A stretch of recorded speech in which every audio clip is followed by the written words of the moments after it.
My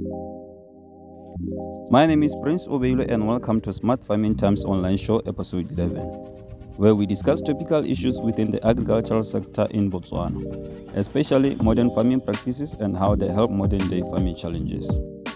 The path to breeding quality animals is not easy to navigate because it involves investing a lot of money and resources to ensure proper breeding.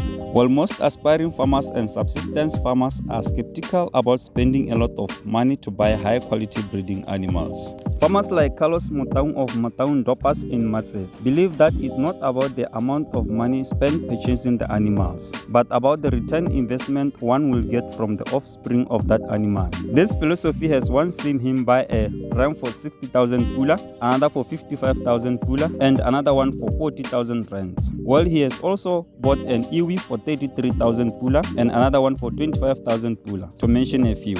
This, he insisted, was mainly because of the genetic line the animal came from, as they were from a proven high productive bloodline. In this episode, we talk to Carlos Motaung to learn more about his breeding philosophy as he continues his quest to high quality animals. Remember to follow Smart Farming Times across all social media platforms. My name is Carlos Motaung go Motaung-Dorpers and Boergoat start.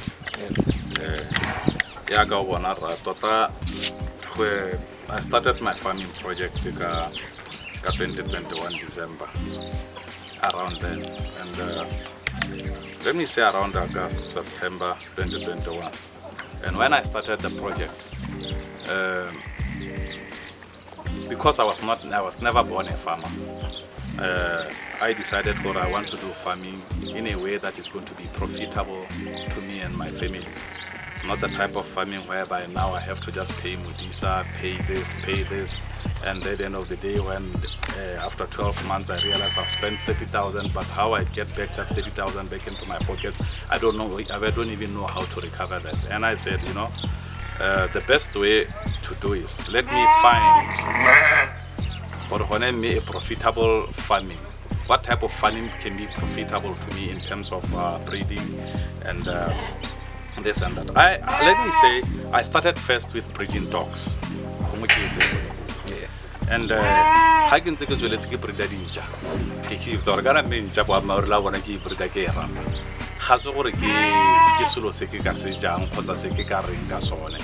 So, I meet people all dealing with the things like goats, sheep, and this and that, and cattle, and you can name them. They don't want to like a Sokosaika, Rolaka, Bolanka Asia. And that's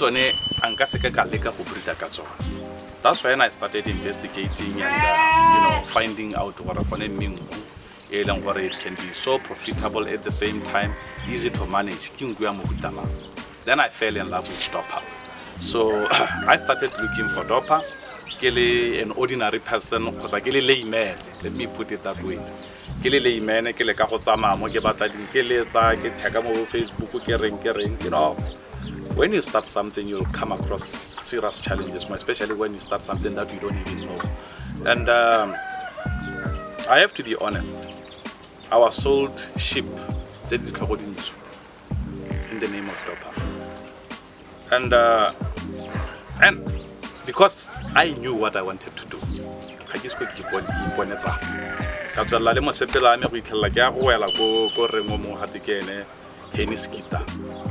We all know about him. He's one of the top Dorper breeders in the country, if not in Southern Africa, but I would say in Botswana. So I went to that man. I went straight. I visited him around December with my family. When we got there, we found beautiful animals. Remember, I had commercial Dorper animals back in Molesaken Lame. Then when I went there, I was looking for a ram. And we found animals there, and and he said, you know what, because I can see the passion and the love that you have and your vision for this animal, I'll give you some, but I'm not selling from the crop. I bought about 9 ewes from Henny and a ram. No, sorry. 8 ewes and a ram. This ewe there, that big top ewe that got number 2 go national show, is one of the ewes that I got from Henny's around 2020. December 2021. So, and they never came cheap. because to set up the project itself, a pedigree project or a breeding project like this or commercial project like this one, you've got to spend a little bit of money. And when I set it up, I lost the so-called dorper, but nearly dorper, but not dorper. Up to where now I came across the proper animal dorper itself, I think I lost about 200,000 pula. And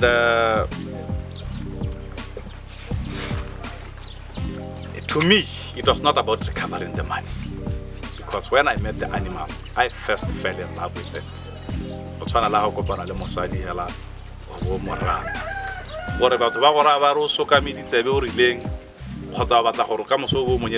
don't look at that. You say, regardless, I'm going for this woman. I went for the animal, and the he advised for, you know what, around March 2022. Then I went for that dorper course, where now I learned more about the animal. So after my junior dorper course, I can go further now and look for dorper and buy proper dorper animals. I bought some of my animals in immediately after my course. I then went to Namibia. So that's where now I bought a few animals, about 10 of my breeding to add on top of the 9 that I bought from Mr. Skita. So ebe mo sepelo simolo ga gone go. Ke tswa go lemoga maduo a tsone ha di simolla go tsala. Nna ibile ne ke sa lebella letsalo le gore ke batla go butsa madi. So ha di tsala di simolla go tsala di pheletswana di simolla, you can't keep rams in your crop because you avoid inbreeding, especially how setse ya no rutiwa ka phologolo gore gore o e khone go ibreeda o tshelele yone o tshwantse o tshelele yone ya gona le manual wa yo. Then the first ram that I sold from my crop was bought by TS2 Dorpers at 17,000 pula. My wife, when I rata me, I put a media kana spendang. I merta rabus. And I was not even there when that ram was bought and was collected from the crop. She's the one who sold the ram and took the money and said, baby, I can see where we are going. Because remember, we have to supplement these animals and help them one way or the other. So I was spending a lot of money in terms of feeding them, supplementing them, when they're sick, my medications, and this and this and that. And now she could see, okay, fine. If one ram can go for 17,000, and almost 7 by then I get an average of 10 or 8,000. And we have almost 80,000 in the calls. And we said, oh, okay, fine. You know, it's not about money or recovering money, but you can see there's light at the end of the tunnel. Then I went for a proper, we need to buy a proper breeding ram so that we don't go back in breeding, we go forward. Then I bought a top ram from Skita again in Ebidua with the black cell. That ram, I feel that pain in my heart when I think about it, because it's one ram regularly 55,000 from Skita, and it was one of the best rams. I can support you. I'm going to support you because I can see Boergoat. So the pelletona zone,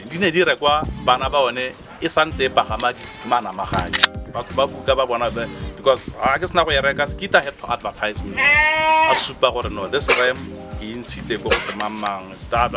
because one thing about him is customer mentor in the project. He makes sure again advertise. He makes sure monitor he monitors your project, he mentors you, he supports you wherever you need his support, and he started marketing my animals all over to say this ram is with this farmer and I know he's got proper animals, this and this, and you can read the Facebook page. I'm there. Then people started buying or booking for rams. Black I remember a ram about 2 months, 2 weeks by one guy with thermal over her necks. a month old, offering 9,000 for it, and I refused. I said, I can't cheat you. I'm never gonna change the price. Let us wait for the ram to grow first, and you'll come and get it. Ngwana Black Sam, he regularly 55,000, but he was bought only a month old at 9,000. Guess the price. The person who wanted it take the price on that animal for himself and said, I can come and get it only 3 months old at 9,000. I said, no, it's not about money. It is about the animal itself. Let me not cheat you and let me not cheat myself. Let the animal grow and I assess the animal. If it's worth 9,000, come and take it for 9,000. If it's worth less, come and take it for less.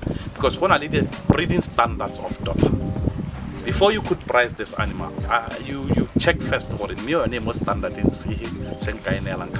If it's a flock animal, then I can't price it like a proper Dorper animal. How can we run pioneer Robert like a not top it's a cow animal, then it's a slaughter animal. I have to sell it as slaughter animal. So let's wait for it. He took it a month ago. Unfortunately, but I had to give it to him for the price and I offer just to honor the agreement in the even though it was after now 7 months.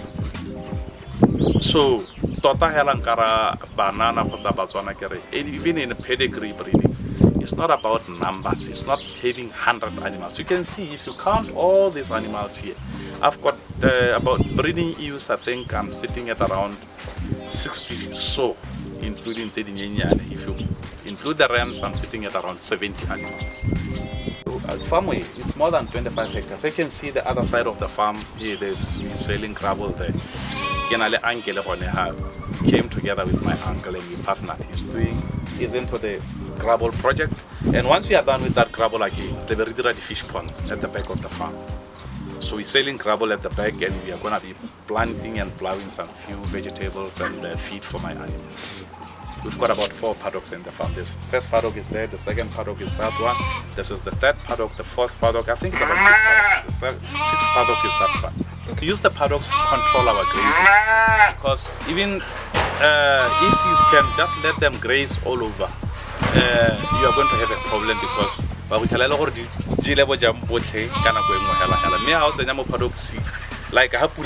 open that paddock there.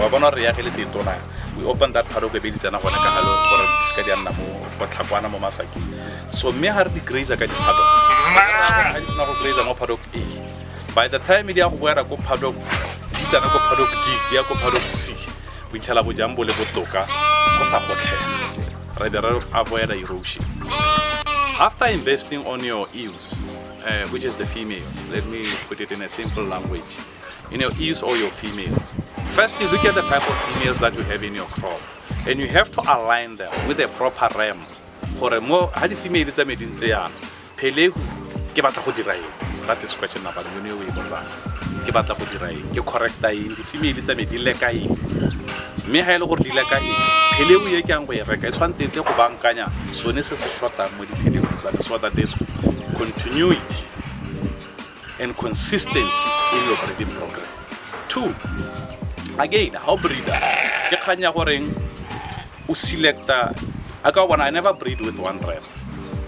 That's one thing about me. There's a ram is yung goneha ile go thusa tala engwane ya palama, which was the junior champion ram. I never ever mo botshelo ba me ke breed ka one ram to avoid inbreeding, because ke control my breeding program for a pele because of this frame of animals and this length of animals and this type of hairs on these females can be given this ram because it has this type of hair, this type of length, this type of this, so that it complements those ewes. So usually when I put in a ram with my ewes to run around, Rocket just came in. It took over as the head say from Black Sam. Black Sam was the head say. He these animals 24 hours. So yeah, he took killing over from that one. Ke one Rocket. Bana ba Rocket te both. Habaka ke batla go palangwa ke Rocket. Ba tlile go palangwa ke Pheliwe ga yo. Because Diamond is out of the crop completely. It's not we are not going to use it in our breeding because it already thata on the previous breeding program. So it's been sold, like I told you. So for our le pele ye ne le junior champion a ile gore ne le go show ke yone e leng gore ke yone tle be palama mo baneng ba batlebeng ba tsalo mo rocket ka mpino o palama bana ba ga diamond le bana ba ga black seal both ke ena ba seba. So bana ba gago ba tla ba palangwa ke the other end mme le yone gape ke tebe ke lebeletse sentle gore a mme ke lebeletse the qualities le the qualities the rocket that intsi a mme ke ka banela. I don't have only one ram, I've got a lot of rams, as you can see, small boys coming. This small boys ke bana ba ga black seal as I select my ewes for mating ke tebe ke lebella gore oh this small boy has this I can give him this particular ewes so that there is continuity in my breeding program. So as a tona in my breeding line, I want to see myself in about 2025 and beyond having uniformity in terms of oh these animals I can see, I know them, therefore Motaung, therefore Motaung. As of now, there's a little bit of this and that in the crop. There's no uniformity in my senior ewes because I bought them from one of the top breeders again in Namibia, LaRue Van Veen. How much is one of the top dorper breeders in Namibia. So the two bloodlines, Eniskita bloodline and LaRue bloodlines, I want to make sure I match them and they become uniform going forward. As of now, there's a little bit of confusion in the crawl, especially on my senior animal. But when you go to the offsprings, you'll see a uniformity.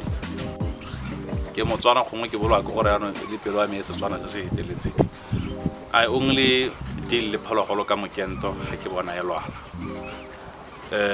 And I take it to the veterinary. It's a very nice I only take them to the vet as and when I can see the needs arise. But my program le mokento ke sanking kutu di sa go one wa pasturela and pulpy kidney. Otherwise nna mo dibukeng tsa me ke na le program ya go diwema le ya go kentela pasturela hela and fine to give a few supplements on the animals, especially during times like this.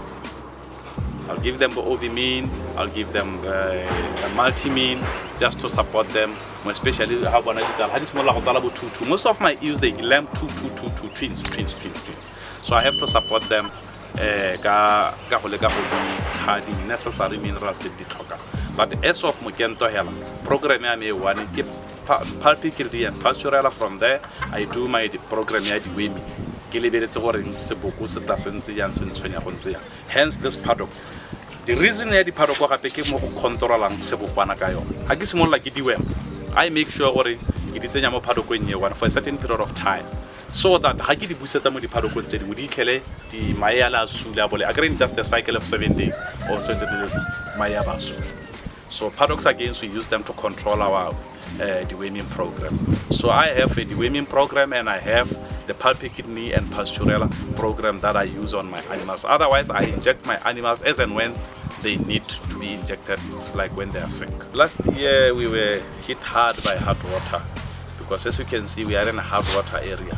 So then for hard water we reduce the antibiotic to fight it. Then we'll be putting them in a program. I usually put them in a 21-day program of trying to block for hot water.